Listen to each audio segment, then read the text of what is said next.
माँ का आखिरी खत। रात के 12 बज चुके थे। माँ कभी दरवाजे की तरफ देखती तो कभी एक नजर घड़ी की तरफ। माँ की आंखों में और चेहरे पर चिंता साफ नजर आ रही थी। थोड़ी ही देर में दरवाजे की घंटी बजी। माँ ने काफी तेजी से दरवाजा खोला और सामने बैठे विक्रम और बहू मान्यता को देखकर पूछा, इतनी देर क्यों हो गई? मैं कब से तुम्हारी राह देख रही थी। माँ, मैं अब छोटा नहीं हूं, तुम मेरी चिंता मत किया करो। विक्रम घर के अंदर प्रवेश करते हुए बोला। बेटा, कितना भी बड़ा हो जाए मां के लिए छोटा ही रहता है।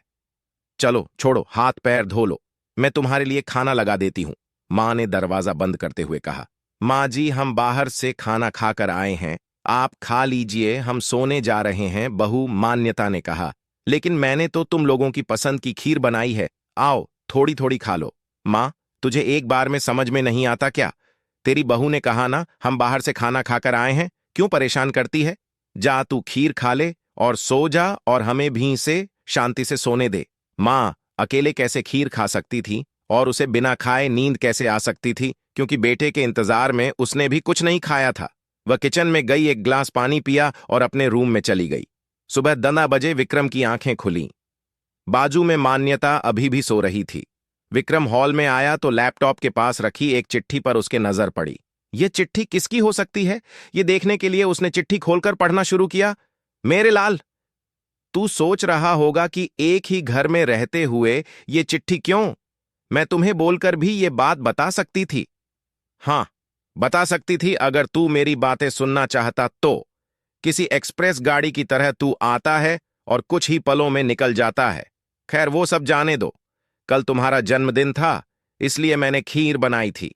सोचा कम से कम आज के दिन साथ में बैठकर खाना खाएंगे।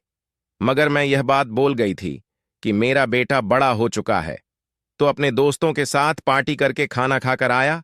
चलो, मुझे इस बात की खुशी ही हुई। मेरी दवाइयां खत्म हो गई हैं। मैंने कुछ दिनों पहले तुझे दवाई की एक चिट्ठी दी थी। अगर वक्त मिले तो वह दवाई मुझे ला कर देना, मुझे थोड़ी राहत हो जाएगी। विक्रम को याद आया कि 4-5 दिन पहले मां ने एक दवाई की चिट्ठी दी थी। उसने अपने ऑफिस के बैग में जाकर उस चिट्ठी को तलाशा और उसे खोल कर देखा।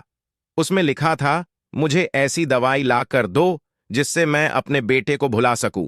विक्रम को रियलाइज हुआ कि मुझसे बहुत बड़ी गलती हो गई है। उसकी आंखें नम हो गईं। वह तुरंत अपने मां के कमरे की तरफ दौड़ा। सबसे पहले उठ जाने वाली मां आज क्यों नहीं उठी थी, देखकर उसे आश्चर्य हुआ।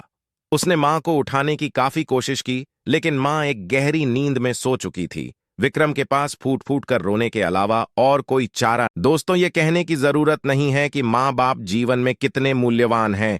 उनके रहते हुए ही उनकी सेवा करो, उनसे प्यार करो। वह चले जाएंगे तो कुछ नहीं कर पाओगे। वीडियो अच्छी लगे तो लाइक, शेयर और चैनल को सब्सक्राइब जरूर करें प्लीज, माँ के लिए।